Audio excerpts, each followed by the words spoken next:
saya ingin menanya potensi-potensi yang akan terjadi ke depannya, Pak, dalam pengawasan di dalam situasi COVID-19 ini. Kita ketahui bersama bahwa saat pandemi ini bahwa adanya banyak sekali kebijakan, bukan kebijakan sih, artinya kegiatan-kegiatan amal, charity, dan lain-lain. Nah, di dalam pandemi COVID-19 ini, bagaimana sih proses pengawasan agar tidak terjadinya politik uang itu gitu? Jangan sampai, maksudnya apakah bisa memilah itu politik uang ataukah itu sebagai sebuah kegiatan donasi atau amal itu? Bagaimana gitu, Pak? Ya, memang terima kasih Mas. Memang kondisi hari ini itu juga merupakan sebuah tantangan bagi kita. Ini tantangan apa namanya? Tantangan sosial gitu ya. Tantangan sosial di mana pandemi ini kan apa namanya berakibat pada kondisi sosial kita, kondisi ekonomi masyarakat kita yang mengalami sedikit guncangan.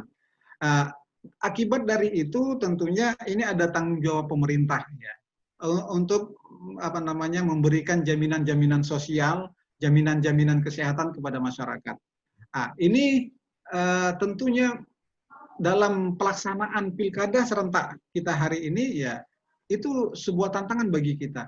Dan kami juga berharap petahana ataupun pemerintah yang hari ini yang tentunya nanti ikut juga dalam pesta demokrasi atau pilkada serentak 2020 ini yang dimungkinkan akan mencalonkan lagi atau dalam hal ini petahana maksud saya seperti itu. Ini kami berharap mereka tidak menggunakan abuse of power mereka, penyalahgunaan wewenang mereka di dalam memanfaatkan situasi ini. Ya.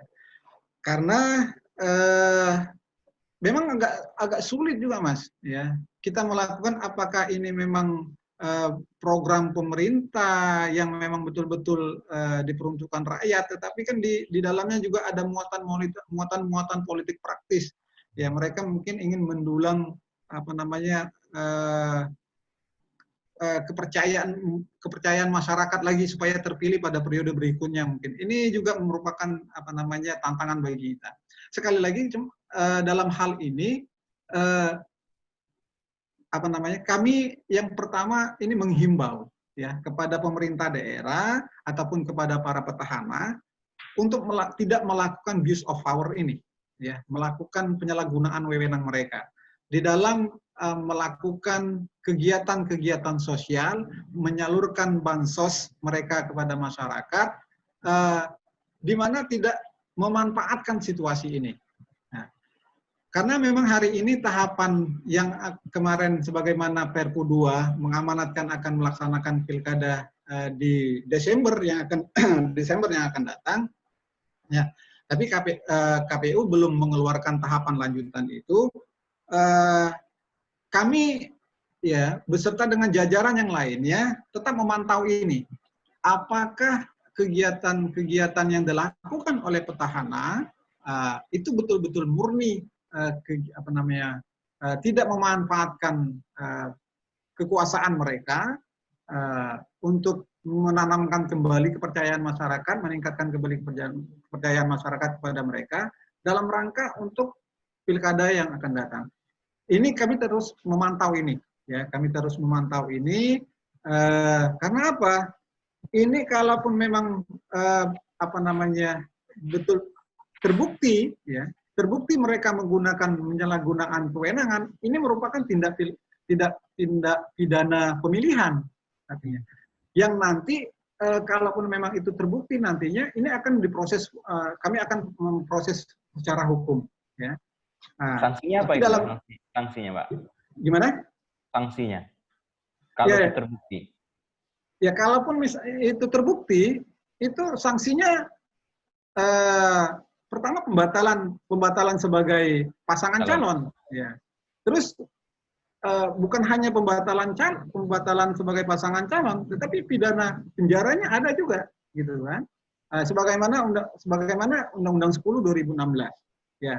Di pasal 71 ayat 3 itu jelas dalam rangka apabila petahana itu menyalahgunakan kewenangan mereka, yang menyalahgunakan program ya dalam rangka itu tadi, ya ini akan mendapatkan sanksi. Nah, dalam hal ini memang ada beberapa kegiatan para petahana yang sudah diinventarisir oleh teman-teman kita di bawah. Ya. Ketika tahapan nanti tanggal 15 Juni ini dimulai, ya, terus karena kan bahasanya itu 6 bulan sebelum penetapan pasangan calon. Kalaupun misalnya masuk ring itu dan memang itu terbukti, ini akan kita proses. Ya. Terbukti atau tidak terbukti, tentunya ini akan kita proses terlebih dahulu. Nanti dalam ketika sudah kita tindak lanjuti, ya kalau di dalam hal ini terbukti, ya sanksinya seperti itu tadi, seperti yang saya sampaikan. Seperti itu, Mas, kira-kira. Oke. Terima kasih, Pak. Tapi saya ingin memperdalam lagi terkait abuse of power gitu, Pak.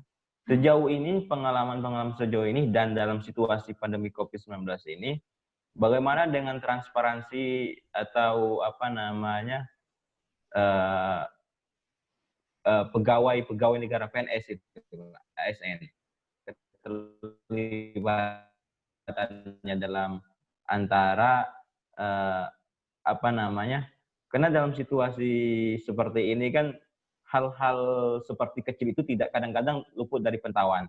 Nah, kira-kira sejauh ini untuk di Kepulauan Babel sendiri keterlibatan ASN dalam politik praktis itu sejauh apa itu? Ya,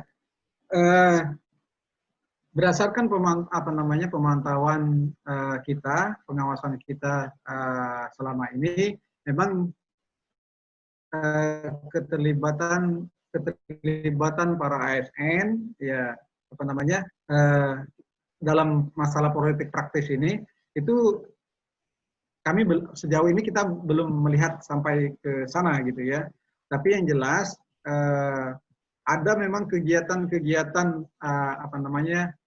para yang jelas terutama petahana yang dalam kondisi hari ini seperti yang saya sampaikan itu sudah menjadi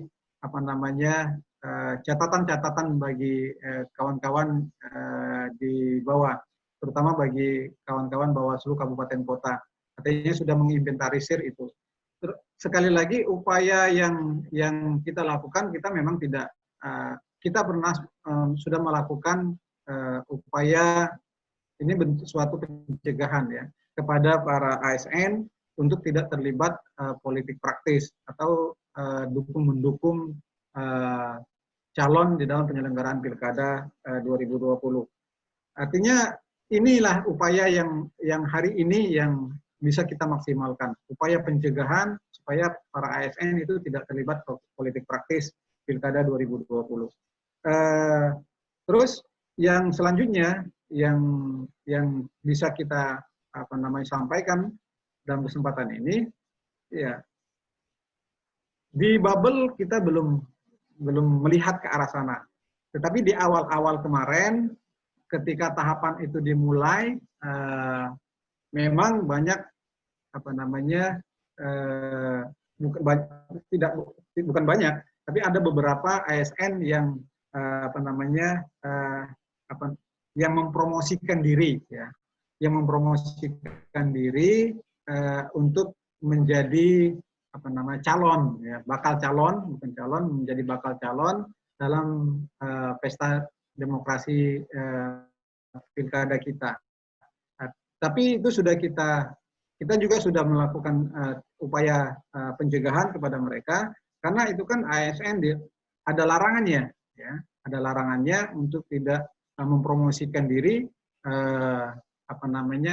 di dalam menjadi calon, ya, menjadi kandidat calon di dalam pelaksanaan Pilkada 2020. Seperti itu, Mas. Oke, Pak. Ini ada satu lagi pertanyaan masuk, Pak, dari Klikers di rumah. Dia ini kembali kepada regulasi tadi, Pak. Dia menanyakan terkait bukankah kita telah memiliki Perpu dan juga PKPU. Bagaimana, Pak? Ya, Kalau bicara masalah regulasi, kalau masalah Perpu misalnya, Perpu itu kan berbicara hanya penyelenggaraan pilkada lanjutan ya, yang memang tahapannya sempat terhenti kemarin. Nah, jadi dalam Perpu itu sendiri pelaksanaan pilkada itu kalau saya baca itu akan dilakukan pada tanggal pemungutan suaranya akan dilakukan pada Desember 2020. Nah, dalam penyelenggaraan itu juga artinya dalam hal ini penyelenggara pemilu dalam hal ini KPU itu tetap diwajibkan untuk berkoordinasi dengan kondisi pandemi COVID kan seperti itu. Dan tidak di dalam di dalam Perpu itu juga tidak mengatur secara detail bagaimana penyelenggaraannya di masa COVID, terus pengawasannya bagaimana di masa COVID ini tidak mengatur detail ya, itu terkait dengan Perpu. Terus di dalam regulasi KPU maupun Bawaslu, itu kan yang seperti yang saya sampaikan di awal. Teknis penyelenggaraan di masa bencana non alam ini itu tidak pernah ada di dalam regulasi itu ya. Misalnya kita kan sekarang ini dilarang untuk melakukan pertemuan tatap muka secara langsung nih. Nah, artinya walaupun memang larangan itu memang belum ada juga regulasinya kan seperti itu. Tetapi ini protokol kesehatan. Nah, aturan-aturan penyelenggaraan secara teknis, terus pengawasan pilkada yang secara teknis juga mengatur bagaimana dalam kondisi pandemi COVID ini penyelenggaraan secara teknisnya bagaimana, pengawasan secara teknisnya bagaimana, itu belum diatur. Belum ada. Ya. Misalnya yang saya sampaikan di awal tadi, misalnya pengawasan kan bisa dilakukan secara langsung dan tidak langsung. Ya. Selama ini pengawasan yang kita lakukan itu secara melekat atau secara langsung. Ya. Penindakannya pun demikian. Artinya, nah, ini belum ada regulasinya. Ya. Atau tata laksana seperti itu belum ada. Misal, saya contohkan lagi, KPU di dalam melakukan pencocokan dan penelitian data pemilih, ya. Kalau kemarin kan pada kondisi normal aturan di KPU itu mendatangi door to door setiap rumah, ya. Bisa mendatangi pemilih secara langsung untuk mengkonfirmasi, untuk mencocokkan, untuk meneliti, gitu kan. Nah, hari ini artinya kondisi COVID kita hari ini apakah itu bisa dilaksanakan? Nah, kalaupun bisa dilakukan, misalnya dalam kondisi normal door to door, tetapi kan ada kewajiban yang lain yang harus dilakukan oleh penyelenggara. Misalnya terkait dengan protokol kesehatan, mereka harus misalnya pakai masker, harus pakai sarung tangan, harus pakai baju baju pelindung diri itu. Nah, di dalam aturan itu tidak ada seperti itu. Ini kalau misalnya itu tidak diatur terkait dengan protokol kesehatan itu, ya bisa jadi penyelenggaraan malahan menjadi korban lagi, gitu kan, terpaparnya virus corona misalnya, atau bahkan pemilih yang sebelum kita sebelum didatangi oleh petugas coklit misalnya sehat-sehat saja, ketika didatangi oleh petugas sakit kan begitu. Ya, ada timbal balik seperti itu ini Mas Eki. Artinya aturan yang seperti ini yang kita harus perjelas hari ini. Nah, kami berharap kami selaku penyelenggara di bawah, ya aturan itu akan dimodifikasi, artinya atau direvisi, ya sesuai dengan kondisi hari ini. Dan tentunya KPU RI, Bawaslu RI juga tidak akan melakukan revisi itu juga tidak berdasar pada dasar hukum yang lebih tinggi di atasnya. Tentunya ini harus match ya. ya jangan sampai nanti bahkan aturan yang dikeluarkan itu malahan bertentangan dengan aturan yang lebih tinggi di atasnya. Itu mudah-mudahan saja dalam apa namanya merevisi aturan-aturan yang ada ke depannya itu kita dapat juga, kami selaku apa namanya penyelenggara di bawah itu dapat dengan aman ya melakukan kegiatan-kegiatan pengawasan di lapangan seperti itu, Mas Eki. Oke, Pak. Luar biasa sekali diskusi kita pada sore hari ini. Nah, saya sebenarnya ada satu ini, Pak, pertanyaan lah mungkin di media mainstream saat ini bahwa salah satu komisioner Bawaslu RI positif COVID Corona, Pak. Nah, bagaimana menurut Pak Ketua sendiri menyikapi ini? Ya,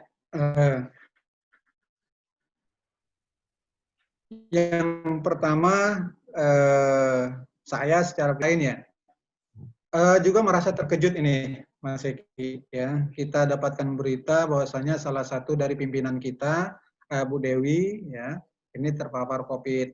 Tapi sekali lagi kami berdoa bersama untuk kesembuhan beliau, supaya beliau sehat kembali, diberikan oleh Allah Subhanahu Wa Taala kesehatan, ya, cepat pulih dari beliau kan positif nih, dari positif coronanya.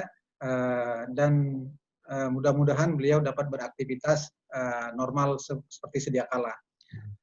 Ini yang ini yang juga menjadi suatu persoalan ya. Kita kan tahapan kita belum kenceng nih jalannya. Penyelenggara kita sudah ada yang terpapar. Bagaimana kalau misalnya tahapan itu sudah berjalan apa namanya dengan maksimal ya. Setiap tahapan itu misalnya yang saling bersinggungan ya, misalnya ke depan kalau misalnya tanggal 15 itu pertama itu kan tahapan yang kemarin yang sempat tertunda itu verifikasi faktual calon dukungan perseorangan. Nah, dalam verifikasi faktual ini kan verifikasi faktual dukungan ini kan ini akan difaktualkan secara langsung kepada masyarakat pendukung. Nah, artinya satu-satu nih kita temui orang itu mendukung atau tidak, kan begitu diverifikasi. Artinya ini kan kemungkinan besar kita setiap saat akan bersinggungan dengan orang-orang lain yang kita juga tidak tahu bagaimana kondisi kesehatannya, atau bahkan penyelenggara sendiri kita tidak tahu kondisi kesehatan kita. Apakah kita memang kondisi kita sehat karena kita merasa hari ini kita merasa seperti ini sehat, ya mungkin kita tidak mengalami gejala itu. Tapi katanya ya gejala terpaparnya virus corona ini kan ada juga yang tidak diawali dengan gejala, begitu katanya. Nah, ini yang juga menjadi persoalan bagi kita. Jadi seperti itu, Mas. Mudah-mudahan apa namanya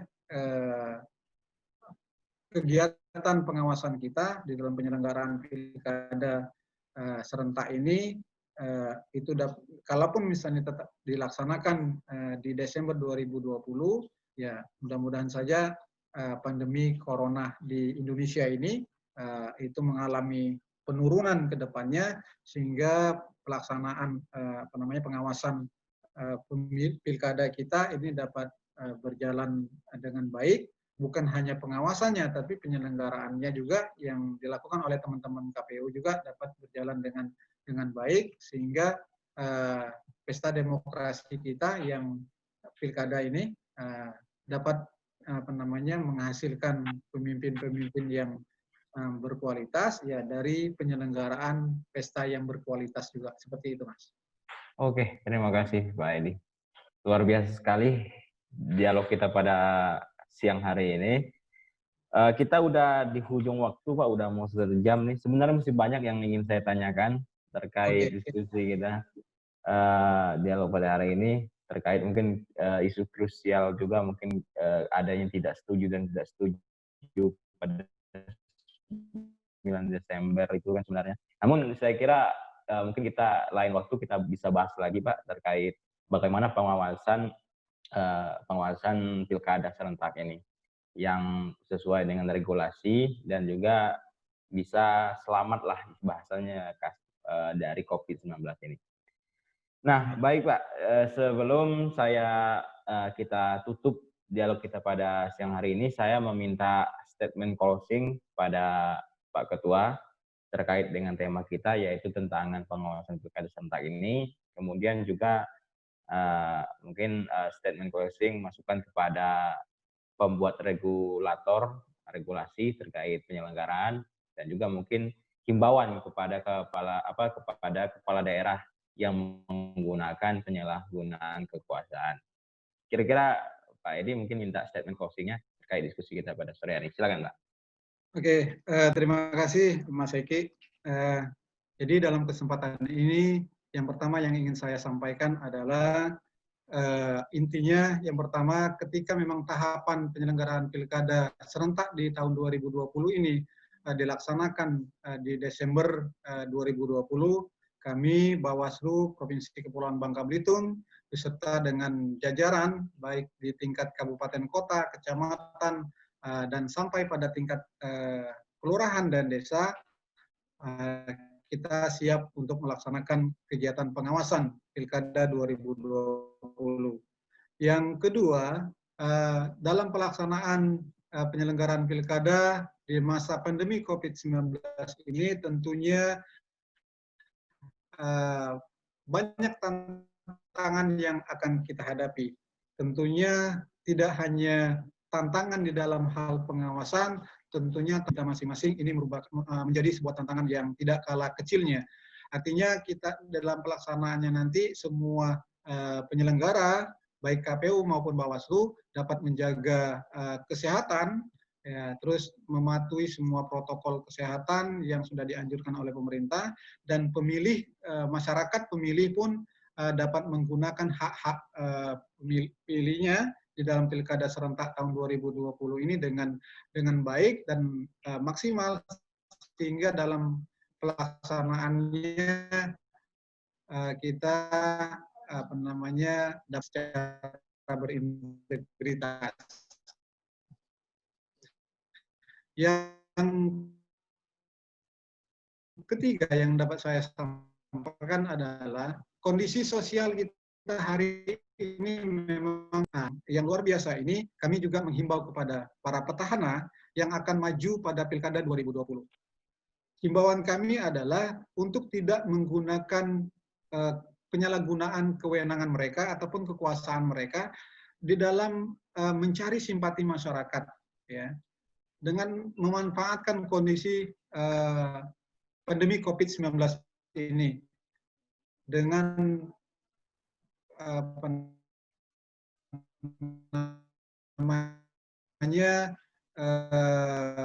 kegiatan-kegiatan sosial yang kampanye terselubung mereka yang dibatalkan. Artinya kegiatan politik praktis yang tidak jujur seperti ini kami mohon untuk segera dihentikan. Gunakanlah kewenangan itu sesuai dengan amanah yang disampaikan oleh undang-undang kepada para petahana. Terus yang berikutnya yang ingin saya sampaikan kepada Allah Subhanahu wa taala, ya, pimpinan kami Bu Dewi supaya kembali sehat, karena seperti yang disampaikan tadi, beliau positif COVID, artinya ke depan secepatnya beliau sehat kembali sehingga dapat melaksanakan tugas-tugas beliau secara normal kembali. Terus yang terakhir, kami sampaikan kepada teman-teman kabupaten kota, kecamatan, dan desa kelurahan untuk kita bersiap-siap menyiapkan diri kita selalu menjaga kesehatan seperti itu. Yang mungkin tambahan lagi terkait dengan regulasi, mudah-mudahan dalam waktu yang singkat regulasi kita berkenaan dengan baik itu penyelenggaraan secara teknis maupun teknis penyelenggaraan maksud saya maupun teknis pengawasan itu kita mendapatkan kejelasan secara sempurna bagaimana pola kita di dalam melaksanakan pengawasan yang baik di dalam masa pandemi COVID-19 ini. Dan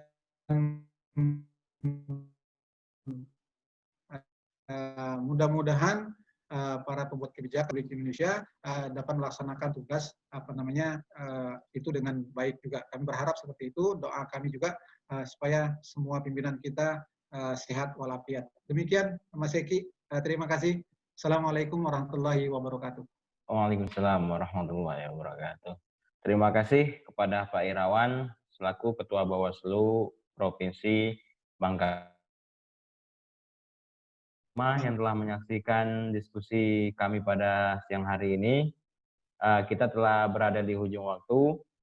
Saya selaku mewakili dari tim Klik TV dan juga Pak Edi Irawan mengucapkan terima kasih banyak kepada Kliker yang telah menyaksikan dan mohon maaf apabila terdapat yang kurang berkenan. Dan semoga apa yang telah kami sajikan pada siang hari ini memberi manfaat bagi kita semua. Baiklah, sebelum saya tutup, saya mengucapkan terima kasih banyak kepada Pak Edi Irawan. Terima kasih atas waktunya. Kemudian juga terima kasih atas ilmu dan informasinya juga. Saya tutup. Wallahu muwaffiq ila aqwamit thoriq. Wassalamualaikum warahmatullahi wabarakatuh.